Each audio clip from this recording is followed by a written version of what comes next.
The kidnapped Nigerian girls, a new report on climate change, the Supreme Court rules on public prayer, and income inequality. I'm Simon Harrington, and this is The Square Circle.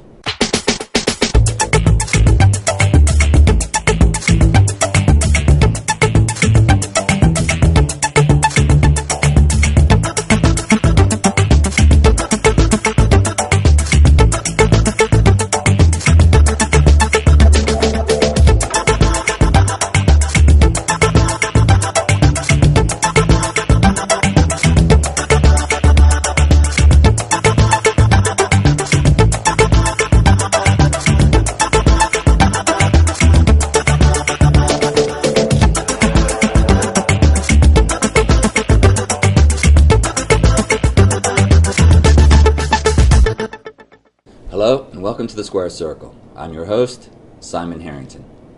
Joining us today are Nick Brana, formerly of the Terry McAuliffe campaign, political consultant Leif Larson, communications consultant Don Owens, and policy analyst Ethan Roberts. The biggest story this week is the kidnapped Nigerian schoolgirls. Last month, the terrorist group Boko Haram kidnapped hundreds of girls from their school and threatened to sell them into slavery. All because their education, they say, is a sin. The U.S. has sent advisors to Nigeria to help find them, but will it be enough? Leif Larson, how far should the U.S. go to bring the girls back to safety? Well, I guess I think this is a two-edged sword for the U.S. Obviously, this was done to garner these people some type of public international attention, and I think having them take on the United States directly with either boots on the ground or through drone attacks is something that these people are looking for. So do we give in to their demands because of this heinous action that they've taken? Or, is there some other way we can do something there to get these people back and solve this problem without having a direct confrontation with these people, which is what I think they really want. So, it's like I said, it's a two-edged sword. How far do we go? The Nigerian government has been unwilling to take these people on in the past, and I think that's a problem. And, do we pick up the slack as the international police, or do we somehow force the Nigerian government to keep their own backyard clean, sweep it clean? Don, how far do you think we should go? I think Leif makes a very good point. I think America at its core, and the beliefs that we claim to stand for, wants to do something, but there is a double-edged sword here.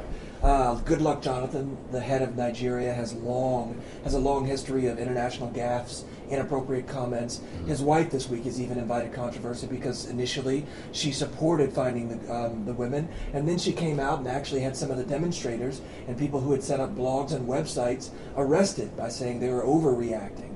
I think Nigeria has a long and complicated history with these Islamic extremists, but I do think something needs to be done, especially here in America.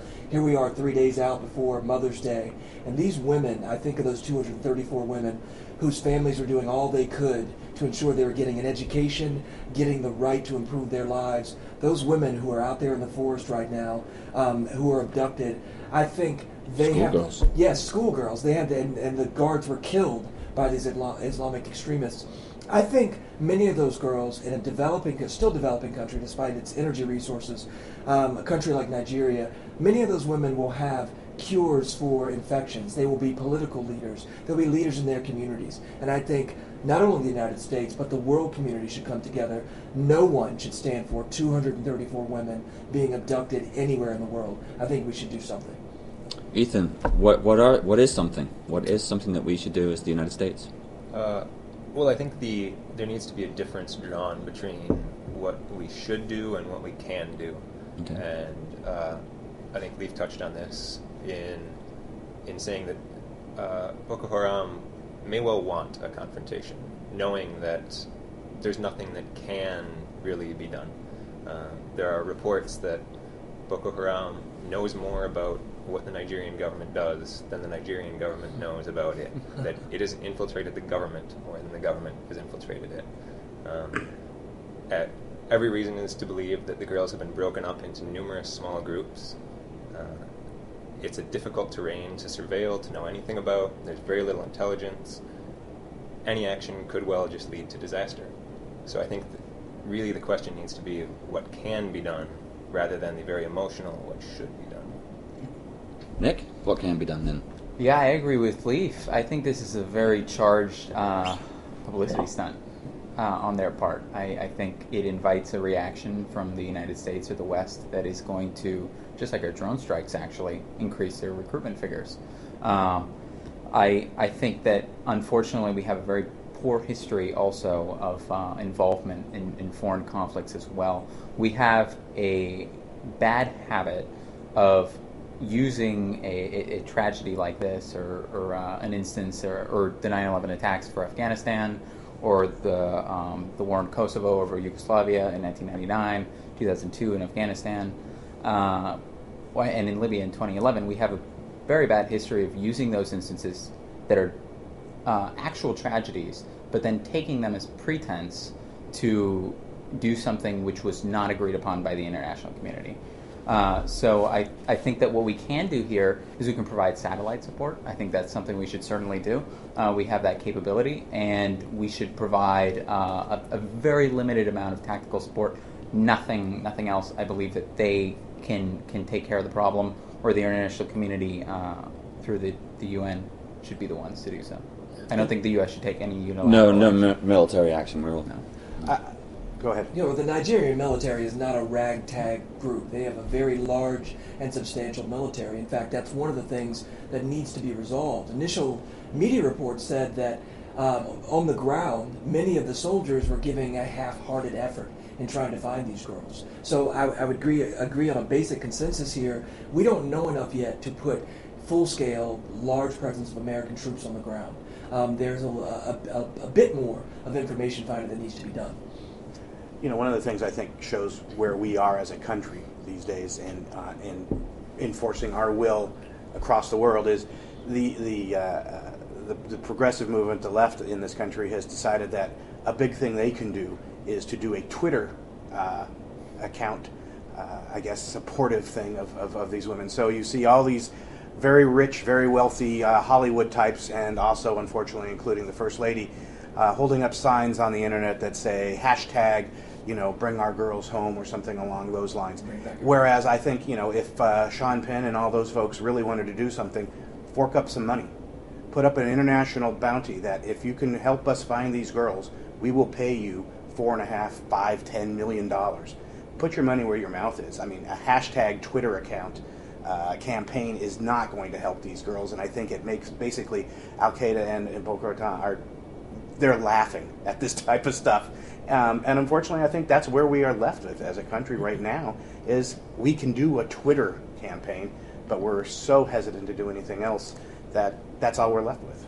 It's sad. Look at what happened with the case with Joseph Kony a couple years ago.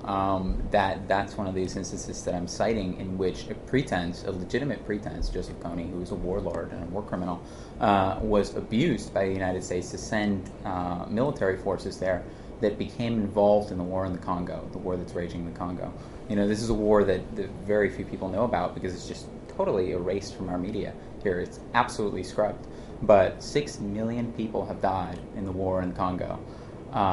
Uganda and Rwanda versus the Democratic Republic of Congo there. So, and there's very rich resources that the United States is positioning itself to control over there. So that's the way that, I just don't feel that these pretenses have a very bad history of doing that. And Russia, in fact, in not allowing, in saying that they don't want to give us UN Security Council permission to enter Syria for there to be an international coalition, cites that. And they cite it correctly. Even though they're opportunistically citing it, they cite it correctly. Okay. All right. I'd like to remind our audience that you can submit your questions to our guests through our website, www.publicsquare.net, and we'll answer as many as we can live on air toward the end of the show. Another big story this week was a new report from the White House on climate change. According to the report, the effects of climate change are already upon us in the form of extreme weather such as floods, drought, tornadoes, and hurricanes. But is the White House being alarmist by attributing individual weather events to a broad theory like climate change? Does it risk sounding like a broken record? Nick Brana. It is true that it's impossible to attribute any particular weather event to climate change. But that's not what I would say is most important. What I would say is most important is the frequency. And there is substantial evidence now at this point, and overwhelming agreement within the scientific community, that it is climate change. That first of all, climate change is happening. The Earth is warming. Mm-hmm. The Earth has warmed 1.4 degrees in the past, I believe it's like 80 years. Warming could go as high as an 11.5, according to the IPCC, the latest IPCC report. So it is happening. It is man-made by greenhouse gases, and it is exacerbating storms and droughts and changing the climate in a way that is not only taking a tremendous economic toll on us, but it's also taken a huge toll on human life via these storms and via conflicts that are exacerbated internationally, resource wars. In fact, the Syrian conflict can tie its roots to some water disputes. So it's a real threat. The Pentagon has acknowledged that it is, considers it one of the biggest threats to global stability, if not the biggest, in this century. Well, I think we can knock up most of this report to nothing more than what everything in Washington revolves around, which is politics. The only agenda item that the Obama administration knows they'll be able to pull out and get anything done through executive orders is going to be on the climate and the carbon reduction in this country through Obama executive orders. This is nothing but a scare tactic. When I read it and heard more about it, I was reminded of something from The Simpsons, from Ken Brockman, the news reporter on that, where he turns to a professor and says, "Doctor, without knowing the exact source of the problem, would you say it's now time for us to crack open our neighbors' heads and feast on the goo inside?" And the professor says, "Yes, I would, Ken." That's what this is all about. It's to make people stand up in horror and say, the end is coming. What can we do? The truth is are we going through a climate change? Yes, I think we are. How much of that is attributed to human involvement? I don't think we can put a number on that. The temperatures were hotter during the Dust Bowl tragedies back in the 1920s. What we're looking at here is, I think, is just being driven by politics mostly. This is something that the Obama administration is looking to gear up towards, especially after what I think is going to happen in the midterm elections. And they want something that they can point to their base and say, look what we're doing here. And this is the topic that they've decided to build on. Don, would you like to respond? I'm amazed when I hear comments like that, because there's two things I want to touch on. I don't understand how this became a political discussion. This is a discussion about scientific fact that was made political. If I say to you, if you burn fossil fuels, you're going to warm the atmosphere, that's a scientific fact. It happens. We're seeing the results of it. I grew up on an island on the coast of North Carolina. We are seeing coastal sea levels rise. It is not simply because it's just happenstance. It's because we are burning fossil fuels at an epidemic rate, not only in the United States, but all around the world, and it needs to be addressed. This report from the White House is timely. It's needed. I only wish the Bush administration, at some point in the 8 years it controlled the White House and the House and the Senate, had put out a similar report, or had not suppressed the ones that had attempted to come out.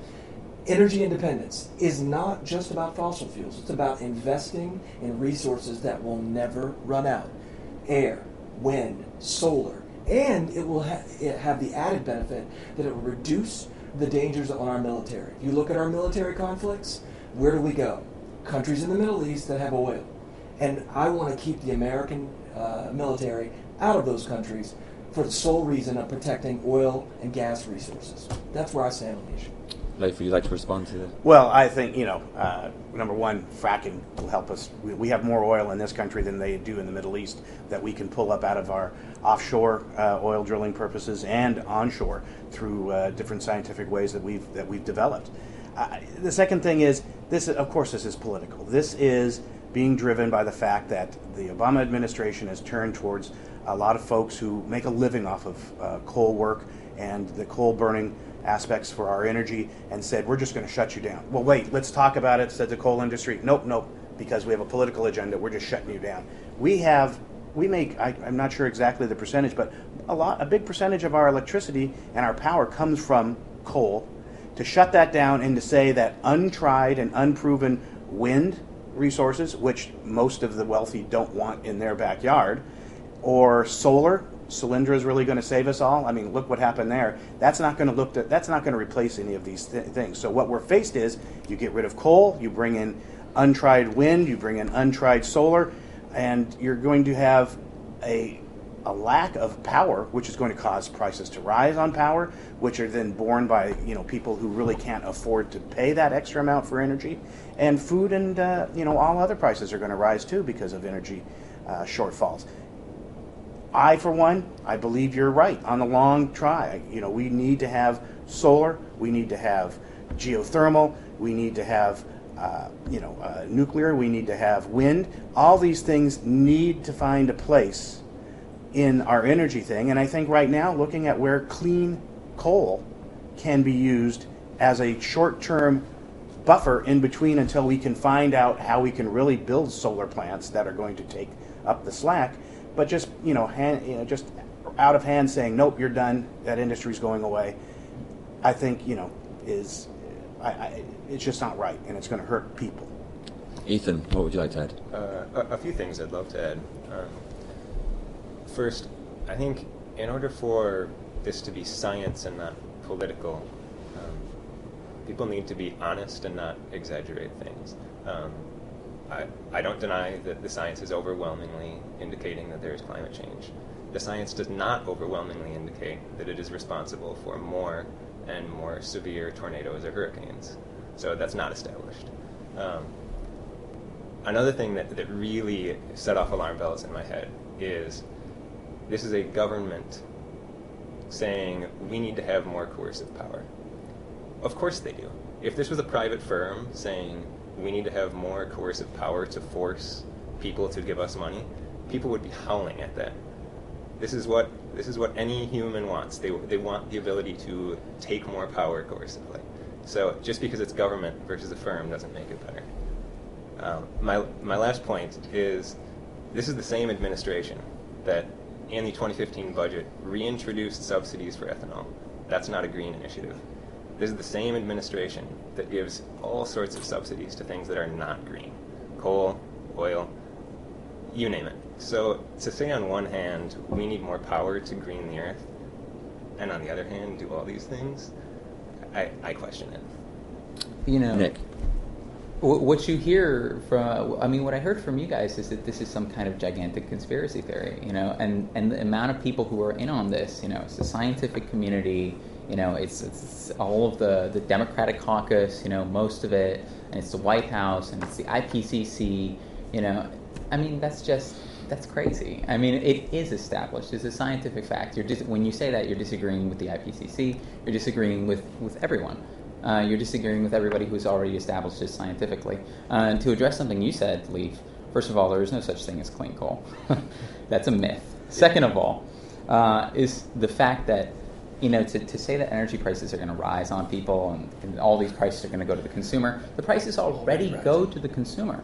That's what's not acknowledged here. When we don't input externalities, when corporations don't make any kind of payment to the people whose health is impacted, or to the environment that's destroyed, or to the storms that are caused, then that is a cost to society that corporations are exacting upon us that is not being entered into their business model. That is something that they are making us pay.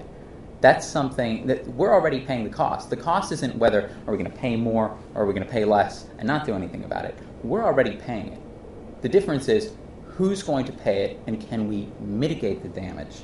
The last thing that I'm going to say is that the U.S. is simultaneously the greatest historic contributor to climate change in the world, and it is also the most intransigent obstacle to doing anything about climate change.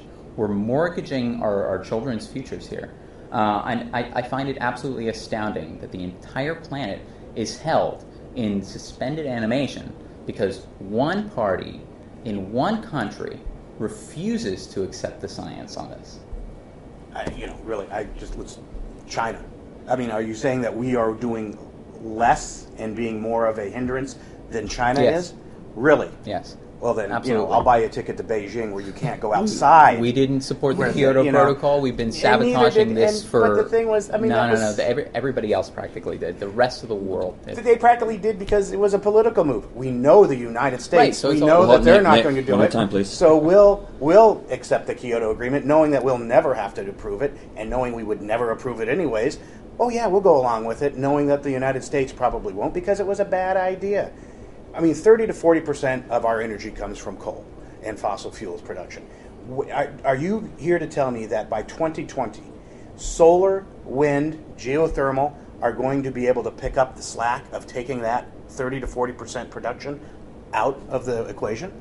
They already could. Yeah, They- absolutely, they could. Yeah, by that point, they certainly could. Well, I mean, the price is artificially deflated. What you're considering now is you're saying, oh well, fossil fuels are this much cheaper, and you have renewable energies at this extremely high point. But that's absolutely false. You have fossil fuels at an extremely high cost that just isn't internalized into the price factor. You have corporations with massive corporate welfare and subsidies that go to the oil industry, that go to the hydrocarbon industry. Like Solandra got, how But many was the it, amount $550 is million? way skewed That's towards tip the money for receiving. BP. I mean, it's not That's tip going. money. Yeah, you know. it's. I just don't see. There's I just don't no think any. comparison. There's no comparison between the amount of subsidy and artificial market deflation of the price from hydrocarbon resources to renewable Well, resources. I don't think that the renewable resources production is going to be there to take up the slack. I've always been I'm a big supporter of the current best technology we have for clean energy is nuclear.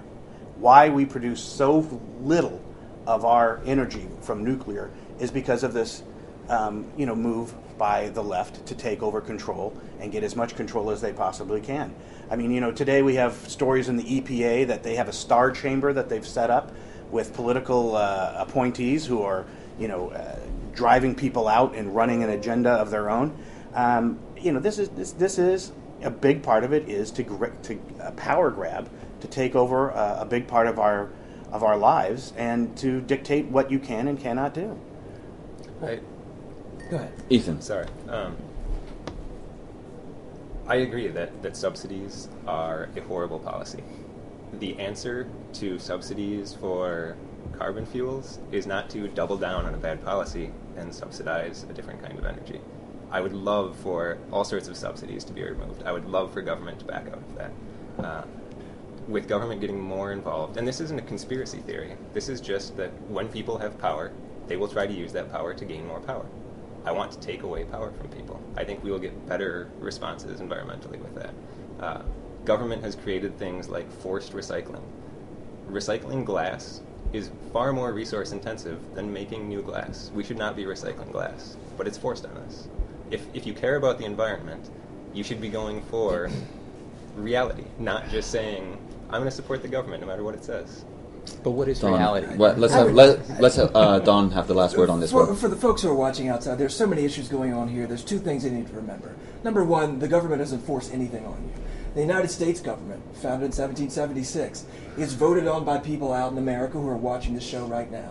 If they want a regulation changed, if they want a member changed, they want an issue changed, they go to the polls and vote when Republicans aren't suppressing their vote. And they change those elected officials. And the last thing, even if all this is wrong, what's the worst we get out of this? A better planet?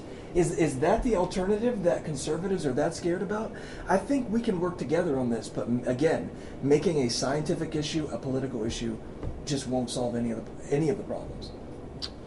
All right. Also this week, the Supreme Court ruled that opening city council meetings with prayer does not violate the First Amendment.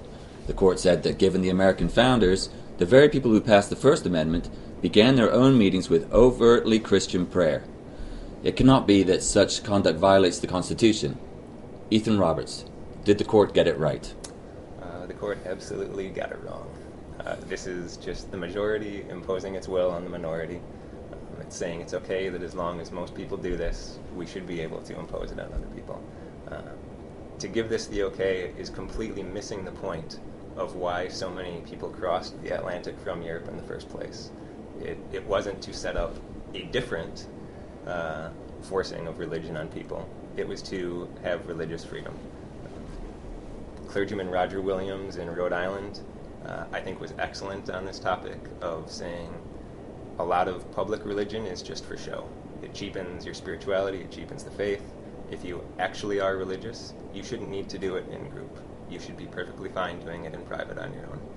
For these town hall meetings, if you think that you really need your God's blessing for the town hall meeting, go ahead and pray privately before it starts. No one will stop you.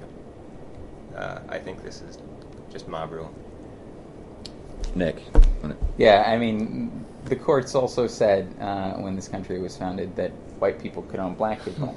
And they said that it was acceptable to commit genocide against an advanced civilization that lived here before we did, the Native Americans.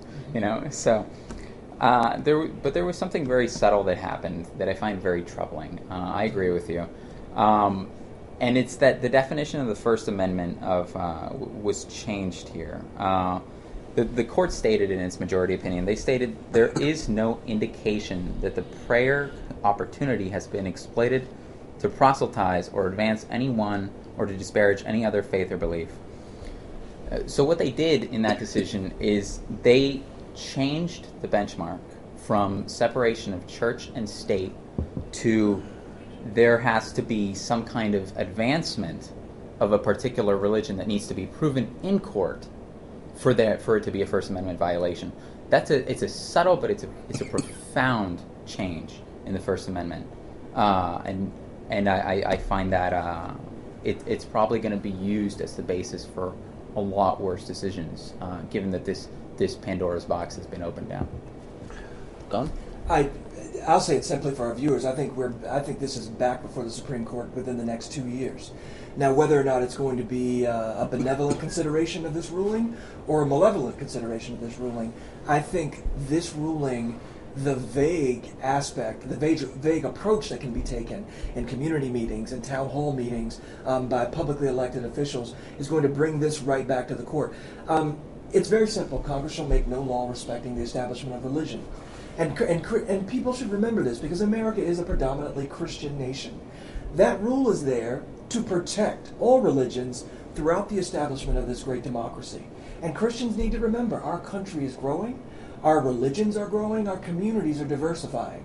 So if you are in a community in Wisconsin where there might be a majority of Sikhs, it also protects Christianity against what might be the intrusion of other establishments of religions against Christians, and it should work in that way, vice versa. I think this ruling was misguided, it's wrong, and I believe it certainly will be it will be considered again. I don't know if it will be overturned. Well, I guess I'm the dissenting person. I think it was absolutely right. Stevens explained the fact that he applied the rule of, was this a captive audience? That the people there at the city council meeting, were they being forced to listen to these prayers?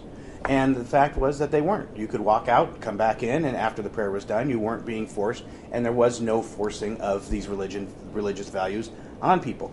Now, people always fall back on, the separation of church and state. That's the only thing that is in the Constitution is the fact that the United States government will not set up and, push a single nationalized church or religious value. Separation of church and states is not like the left always proclaims, and there are many stories in the news today of our university systems trouncing on people's religious rights to say they'd like to thank God in graduation speeches, and professors say, no, you can't say that in your speech. How we can then turn and say this is a First Amendment value, but we can tell you can't talk about religion. We can tell you can't have a prayer at the beginning of a civics meeting or a town hall meeting when people aren't being forced to listen to it. Is just nothing more than trying to abuse and to change the First Amendment rights of people to extol their values and their thanks to a supreme being that they believe in. And I have no problem with, I think the problem with the Greece, New York one may only be that there was only one religious prayer that was offered at each meeting, which was a Christian based prayer. Now, if people want to have rotate that in with a a 2-minute, minute of silence for, personal meditation, and roll that in with a rabbi coming in and doing a Jewish prayer, bringing in somebody an imam to do a prayer, with the Quran. I have no problem with that. I think that's probably where we should be going with this, is embrace all of the religions that now are in this country. But to tell people you can't have your religious values put forward in a group setting where they're not being forced on somebody, I think that's an abuse of the First Amendment. Ethan, your response to... I think the fact that the Constitution, the only mention of God is in the year of our Lord, which is just a normal way of chronologically establishing when something happened, the only mention other than that is to say that there will not be a test for public office, and that there will not be anything establishing a church. The fact that, as you mentioned, most of them in the room were deists or Christians or perhaps closet atheists, but they went out of their way to avoid mention of God, I think to me says something about the intended separation of church and state. I agree. I'm not one that says that it was put forward that this was okay because our founding fathers also had prayer too. I believe that the major test on this was, were these values being held and forced on a captive audience, and they weren't. And I think that makes it completely in the freedom of speech realm of, you can't tell people that they can't do this if they're not forcing these values on a captive audience. I don't know how to answer whether too many people are going to university. Nobody knows if too many people are going to university. But I also think that it's not a question that society can answer. There is no sentient being that is society. Society does not make up its mind on anything. Individuals make up their minds. And to force someone to use their possessions on something that they don't want to, I find more immoral than, I guess, what you are implying is immoral. Sorry. No, I was going to say, number one, I think you'd be happy to know that the Pope seems to be on your side about forcing redistribution of people's wealth. That Marxist. I would disagree. I don't think you can say that too many people are going to university. Look at the unemployment records and statistics. I think people who have a college degree are looking at about 3.5% unemployment. People with just a simple GED or have not finished college are triple that. So I think what we need. I mean, I don't know how to answer that either. I think you need as big of an educated workforce with as much knowledge as they possibly can, because the old days of textiles and making buggy whips is gone. Mm-hmm. We're going to be making highly scientific, products to sell around the world, and we need people who have a college degree. I would be, I think there's the old saying is the world needs ditch diggers too. We will always have people who aren't. It isn't in their sight of where they want to be in order to go to college. They're completely happy with what they can do as soon as they're out of high school, and to force them to go, I think you're right on that would be wrong. But to say that only a certain amount of people should go to college, I think anybody who can go to college should go to college, and get all the benefits they can. All right. Don, I was going to give you get the first crack at the next question from Kim. Kim wants to know, why do you think proposals to deal with climate change are so unpopular with the American people? I think they're so unpopular. I remember one of the experiences I had 4 years ago when I worked on Capitol Hill. We voted on an energy bill. It was the first attempt, I think, logical attempt, to establish an energy policy in the United States, which was one of the things that both parties discussed as a major issue during the election of 2008. Democrats had a majority, came into Congress, we tried to pass an energy bill. It gets passed in the House, doesn't get brought up in the Senate because conservatives said, we'll filibuster it. And of course, we don't have that problem anymore. America needs an energy policy. And I think, to answer Kim's question directly, the issue has been demagogued. It's also an issue that people need to, we talk a lot about scientists as it relates to energy policy and global warming, climate change. I think we need to bring the discussion down to a level that people understand in everyday terms. Number one, energy prices are going up regardless, and that is because we are dealing with fossil fuels, which make up a finite resource. And if you've gone to your local grocery store, you know any resource that is running out or diminishing in quality or amount costs more. And the same is true with America's fossil fuel energy policies. The reason they're unpopular is because I think the American people on a whole are generally know when they're being bamboozled. Prices are going to go up. They just have to. If you cut out 40% of the production, it's a finite, quantity of energy. Of course the prices are going to go up. And I think people understand that. I mean, the days of burning whale oil in their houses are gone. They need electricity to light their house, to get the communications aspects that they have become reliant on. And they just, the things of these reports, like it came out about, the end is nigh, according to this recent report, they just don't accept those type of things.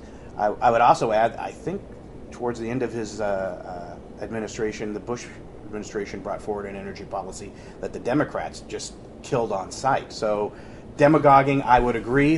Everything in this country, in this city, is demagogued to death.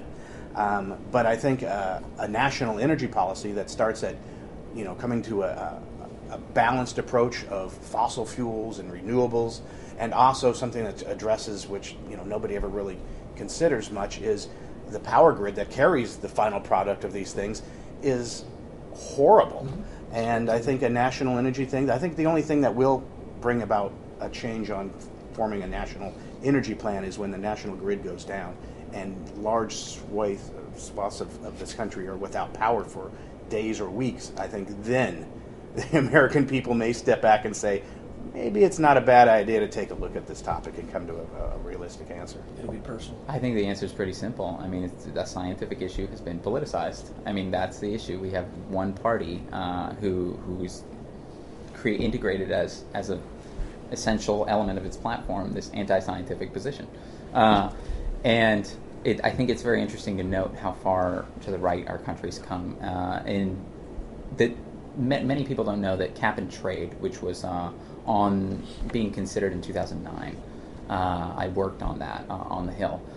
It was originally a market mechanism for addressing climate change, for capping carbon, that was created by the Heritage Foundation. It was created by the Heritage Foundation in the early 90s, passed by Bush Sr., so that we could limit the sulfur emissions that were coming down in the form of acid rain, corrosive acid rain. So that was the Heritage Foundation, a very far right think tank that came up with this idea. And now we're at the point where Republicans have moved so far right that they can't even accept market solutions to these things. I think that's the problem. Market solutions aren't completely banning one particular form of energy over another. That's not a market solution. Putting a cap on it. That's what cap and trade was. Well, I mean, and also, but integrating nowadays, the cost. But nowadays, the administration is saying that we're going to get rid of coal altogether. We don't care how you could cap it. We just don't want it. And I think that's where the problem is. The best solution would be a carbon tax. All right, let's move on to our most underreported stories. Who wants to start? Ethan? Thank you. My most underreported story is the continuing calamity in Thailand that is the breakdown of democracy.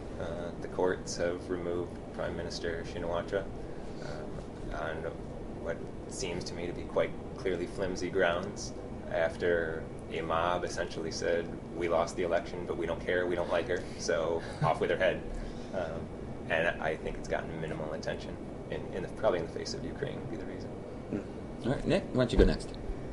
Mine is a book that came out recently that's been getting a lot of attention, including an article in The Economist that I read last week. It's Thomas Piketty's French economist's book, Capital in the 21st Century. Nobel Peace Prize, economist Nobel Prize winning, have been giving tremendous praise to the book. And it surprised me. The book, including Paul Krugman and Joseph Stiglitz, giving tremendous praise, teaching them that it's taught them to rethink about capitalism in the form of capital as opposed to necessarily human capital, physical capital.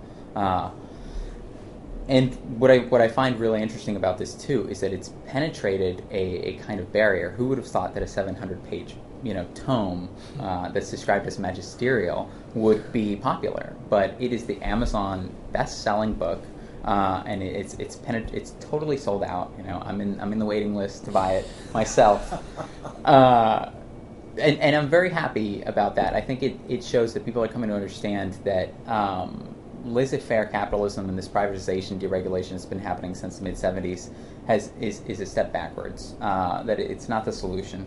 I'm going to say one more really quickly. His premise is very simple, and it's this. It's that the rate of returns on investment in real estate exceed the rate of total economic growth. So what that means is, say you have a 4% rate of return on investment. That's a wealth creation mechanism available to the wealthy, exclusively, pretty much. But then you have an economy that's growing at 2%. What happens is you have two circles, essentially. Investment within the rate of the whole economy, and investment is growing at a rate faster than the full economy, which means that capital becomes more and more concentrated within the wealthy who can afford to invest to begin with. Don, you're next. My most underreported story is a special shout-out to RNC Chairman Reince Priebus. There have been a number of reports this week, specifically in Slate.com, saying that the RNC is basically saying to any prospective Republican presidential candidate, get in line. We'll all remember 3 years ago the process of the Republican debate process. There were 23 debates, some of them excruciating. You remember people yelling? Remember an active duty U.S. soldier in Iraq being booed because he was gay? I remember people yelling, anyone without health care on the side of the road should just die because they don't have health care. Well, the RNC's made an attempt this year to do away with that spectacle. Initial reports show that they're going to limit debates this year to somewhere between 6 and 10 debates. And I think that's good. That way we can get the serious candidates talking about serious issues. But also in my heart, it's a little saddening. I like going to the circus occasionally, and I wanted to see 23 debates. I'll miss it. And Leif, your story of the week. My story of the week is that the United Nations seems to be making a big comeback this next week. After the miserable failing of their primary goal, which is to protect the sovereignty of member nations, and I'm referring to Ukraine and the annexation of Crimea by Russia, where they just couldn't do anything to stop that. This week they're taking on a news topic that I think is going to be, going to revitalize that organization. They're talking about what to do in the future of killer robots. So we have now the United Nations, who has completely become, more or less the League of Nations, their predecessor, but they're trying to rebrand themselves as protecting us all from killer robots in the future. So, hasta la vista, baby, and they'll be back, I guess, is their whole thing. But that's my story. Anyone want to say anything to that? Fascinating. All right, that's it for this. I'm sure that after they establish their first committee, they'll put together a working committee. Is this Terminator found footage? Exactly, yeah. All right, gentlemen, we need to close up. So that's all for this week. Thanks for watching The Square Circle, and we'll see you all next week.